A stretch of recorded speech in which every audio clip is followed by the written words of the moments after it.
For every recognizable face who managed to step out into the light, there are countless others whose names you will never know. They grew up under the same rigid rules, inside the same tightly controlled system, and endured the same invisible wounds, only without cameras, contracts, or public sympathy. Their stories were never televised. Their pain was never edited into something palatable.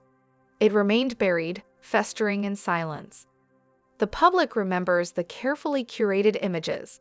Smiling children arranged in neat rows, dressed in matching colors, repeating scripted lines with flawless obedience. On screen, everything appeared wholesome, joyful, even aspirational. But when the lights shut off and the cameras stopped rolling, a very different reality emerged, one stripped of illusion, stark in contrast, and deeply unsettling. Survivors consistently tell us the same truth. Leaving a high-control belief system is not a clean break. You may physically escape, but psychologically, the system follows you. It embeds itself into your nervous system. It alters how your body responds to fear, authority, and uncertainty. It intrudes into your sleep, your relationships, and your sense of self. Freedom, for these survivors, is not an event. It is a lifelong process. When viewers see Jill Duggar in recent interviews, many focus on her composure and determination. But beneath that surface is something harder to ignore, a visible exhaustion that trauma specialists recognize instantly. It is the look of someone who has survived prolonged psychological conditioning and is still learning how to exist outside of it. This story is not merely about a reality television family unraveling. It is about what happens when children are subjected to systematic psychological control and then asked, as adults, to rebuild minds that were never allowed to be their own. Before we go further, it is important to understand that what we are examining here goes far beyond personal disagreements or lifestyle choices. This is about coercive control, identity suppression, and what experts describe as complex trauma. We are not witnessing rebellion, we are witnessing recovery. To fully grasp what Jill Duggar, Ginger Volo, and countless unnamed survivors are experiencing, we must stop framing this as family drama and start recognizing it as a clinical process of deconstruction. Specialists in religious trauma and high control groups explain that the brain, once conditioned under absolute authority, does not simply change its mind. It must dismantle an entire constructed reality. Psychologists often refer to this moment as the collapse of the belief structure. In high-control environments like the IBLP, doubts are not resolved, they are suppressed. Questions are not answered. They are stored away mentally, placed on an internal shelf. Over time, that shelf becomes unbearably heavy. Eventually, it breaks. For Jill, insiders suggest that the public narrative surrounding financial disputes barely scratches the surface. While money may have triggered the confrontation, sources close to the situation point to something far more destabilizing: the realization that her father's authority had been conflated with divine authority. For decades, obedience to one man had been framed as obedience to God. To question him was to risk eternal punishment. That realization alone can fracture a person's entire psychological framework. Clinically, this is known as indoctrinated authority fusion. Within the IBLP context, it functions as spiritual captivity. Another critical mechanism used within such systems is what psychologists call thought-terminating cliches. These are phrases designed to shut down critical thinking instantly. In the Duggar household, language like umbrella of authority or guarding your heart was not harmless rhetoric, it was mental conditioning. These phrases acted as internal stop signs, preventing children from exploring discomfort, fear, or autonomy. Former insiders from the Advanced Training Institute have stated that the curriculum was deliberately structured to produce dependency. The goal was not education, but compliance. Critical thinking was framed as rebellion. Independence was reframed as danger. Over time, this created learned helplessness, a psychological state where individuals no longer trust their own judgment. Ginger Vuolo's journey illustrates this damage with heartbreaking clarity. In her own words, she has described a constant, paralyzing fear that any misstep would result in divine punishment. This is not devotion. It is a trauma response. It is the result of a nervous system conditioned to exist under constant threat. When tabloids describe her choices, wearing pants, moving cities, as rebellion, they miss the clinical reality. What she is doing is exposure therapy. Each choice retrains her brain, teaching it that autonomy does not result in catastrophe, that survival is possible outside the system. Sources within production circles have quietly suggested that this deconstruction process was far more volatile than publicly acknowledged. Panic attacks, emotional breakdowns, moments so severe that filming had to stop, footage that was never aired, allegedly removed to preserve a carefully constructed public image. And yet, even these well-known stories represent only a fraction of the damage. The true horror of the IBLP lies not with the families who had resources, visibility, or escape routes, but with the thousands who had none, the unnamed children of rank-and-file ATI families. The ones who attended conferences, paid fees, and sacrificed their children's futures in pursuit of spiritual approval. Through survivor testimonies and private forums, a disturbing pattern emerges, one of surveillance, punishment, and weaponized guilt. Reports describe informal enforcement networks within the community, where behavior was monitored and reported. Music choices, clothing, friendships, any perceived deviation could trigger severe consequences. Central to this control was the doctrine known as sin in the camp. If something went wrong, illness, financial trouble, accidents, it was blamed on hidden sin. Children were interrogated for hours, forced to confess thoughts they didn't understand, all to restore blessing to the family. This psychological burden was immense and relentless. For non-famous girls, purity culture was not symbolic, it was transactional. Survivor accounts describe marriages arranged under pressure, devoid of consent or choice. Young women with no education, no income, and no alternatives were expected to submit or face isolation. Leaving meant losing everything. Shunning was not theoretical, it was enforced. When survivors walked away, they lost parents, siblings, friends, and livelihoods overnight. Some describe coordinated efforts to cut them off economically, ensuring dependence or forced return. One survivor, identified here as Sarah, described leaving her home at night with nothing but the clothes she wore, knowing she would never be spoken to again. This is the context in which the Duggar daughters' stories exist. They are not brand shifts, they are escapes. And when the adrenaline fades, a darker reality sets in. Former IBLP members report alarming rates of complex PTSD, autoimmune disorders linked to chronic stress, and severe mental health crises. Freedom comes with a cost, one rarely acknowledged. As we move deeper into this investigation, one truth becomes unavoidable. The price of control is human lives, and the cost of freedom is everything survivors have left to rebuild. As public scrutiny intensifies following the Shiny Happy People documentary, a troubling theory has begun circulating among survivor networks and investigative circles. It is believed that IBLP leadership, anticipating a wave of defections and legal action, has quietly begun repositioning assets, liquidating property, moving funds, and restructuring finances in ways that could shield the organization from accountability. If true, this means survivors seeking justice are not just fighting trauma, they are racing against time. For those who lost their childhoods inside the system, the implication is devastating. The same organization that controlled their minds may now be actively hiding the evidence and resources needed for reparations. Justice delayed, in this case, could easily become justice denied. To understand why escape is so rare and so costly, we must confront an uncomfortable truth. Financial control within the IBLP is not accidental.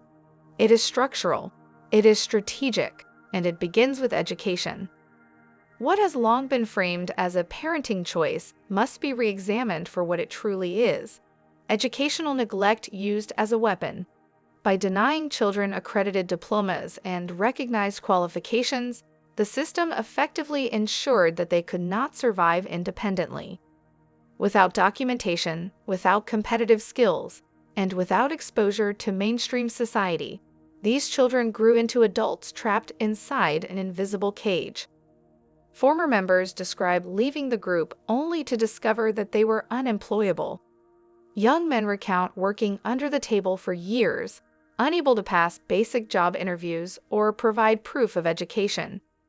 For women, the consequences are even more severe.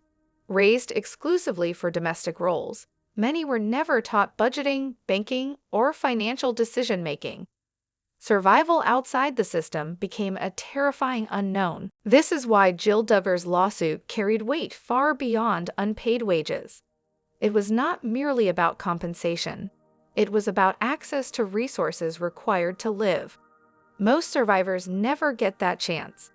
They leave with no money, no legal support, and a lifetime of psychological conditioning that tells them the outside world is hostile and corrupt. Money within the IBLP is power, and power is centralized. We are investigating reports that suggest the organization operates a closed-loop economy, particularly in regions like Arkansas. Allegedly, many families work within businesses owned by other members: construction firms, car dealerships, unaccredited educational centers. Employment, housing, transportation, everything flows through the network. Questioning leadership doesn't just risk spiritual punishment. It threatens immediate financial collapse. Multiple sources have described what appears to be an informal blacklist, a do not hire understanding circulated among loyalist business owners. If verified, this would mean leaving the system guarantees poverty. The choice becomes stark: submit or starve. Within prominent families, this control may take even subtler forms. Investigators are examining claims that patriarchal figures used informal, undocumented agreements, vehicles titled in their own names, homes never legally transferred, financial support contingent on obedience. Compliance ensured stability. Defiance triggered repossession. What looks like generosity becomes, under scrutiny, coercion. This financial fragility is magnified by the educational damage inflicted early on. Educational consultants who have analyzed ATI materials describe them as fundamentally incompatible with modern life. Survivors enter adulthood with no understanding of credit, contracts, or legal systems.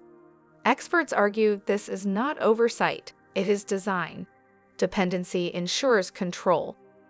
But perhaps the most devastating cost of leaving is not financial. It is relational. Shunning within the IBLP is not passive silence. It is active erasure. Investigative analysis of family interactions suggests that separation is enforced strategically. Younger siblings become leverage. Access becomes conditional. Speak out and doors close, not metaphorically, but literally. We are examining allegations that family gatherings are carefully orchestrated displays of compliance. Holidays staged, smiles rehearsed, absent members deliberately excluded, not just physically, but visually. Photos retaken to eliminate gaps. History rewritten in real time. For survivors, the psychological violence is immense. Watching from the outside as their families celebrate without them, holding children they will never meet, creates a pain designed to break resistance. The message is clear: return or remain alone. Then there's what survivors call the marking. Former members report that once someone leaves, leadership issues warnings portraying them as spiritually dangerous. Contact becomes forbidden. Even a text message is framed as contamination. Survivors are not merely avoided, they are treated as threats. Accounts describe parents fleeing grocery store aisles to avoid their own children.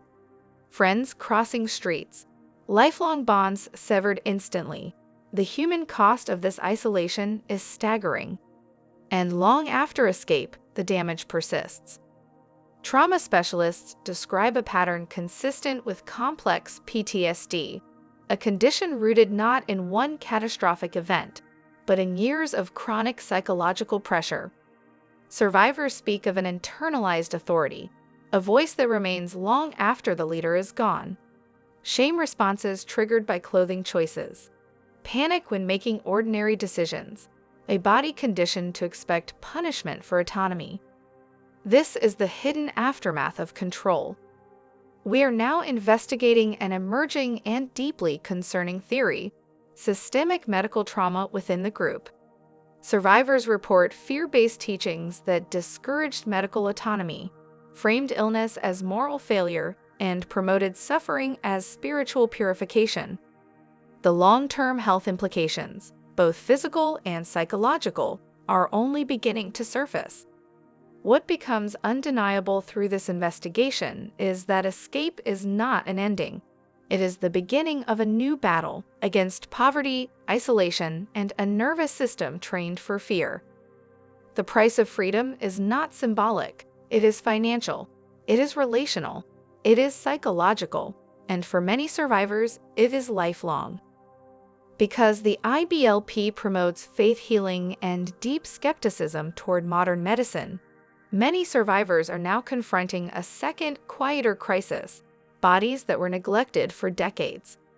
Behind closed doors, survivors are grappling with chronic illnesses that were never diagnosed, let alone treated. We are hearing accounts of severe dental decay ignored as vanity, autoimmune disorders dismissed as spiritual weakness, and learning disabilities that were prayed over instead of supported. Pain was reframed as obedience. Illness was treated as a failure of faith. Now, in freedom, the bill has arrived. The cost of repairing these bodies, physically, neurologically, psychologically, is staggering. Years of untreated damage translate into lifelong medical expenses, compounding the financial instability survivors already face. Freedom for many begins not with relief, but with debt. But the crisis runs deeper than health. It strikes at the core of identity. Inside the IBLP, personal agency does not exist.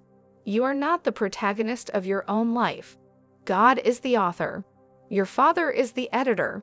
Every choice, clothing, food, friendships, education, is decided for you. When a survivor leaves, they are handed the pen for the first time. For many, that moment is not exhilarating. It is paralyzing. We have gathered reports of survivors falling into profound depression, not because freedom failed them, but because choice feels unbearable. They were never taught how to decide, never allowed to explore preference. The life they fought for suddenly feels like free fall without a parachute. And yet, this is where the story changes. This is where tragedy turns into resistance. We are witnessing the emergence of what we call the underground railroad of fundamentalism. Not a physical route, but a digital lifeline, encrypted group chats, private forums, survivor podcasts like Leaving Eden. These spaces function as emergency exits, therapy rooms, and classrooms all at once. Even more astonishing, we have reason to believe there are still members inside the system acting as quiet double agents. People attending conferences, living on compounds, smiling on the surface while feeding information outward, warning of leadership crackdowns, helping coordinate escapes. We are also investigating persistent rumors of a secret relief fund, backed by anonymous donors, possibly including public figures who have encountered high control groups themselves.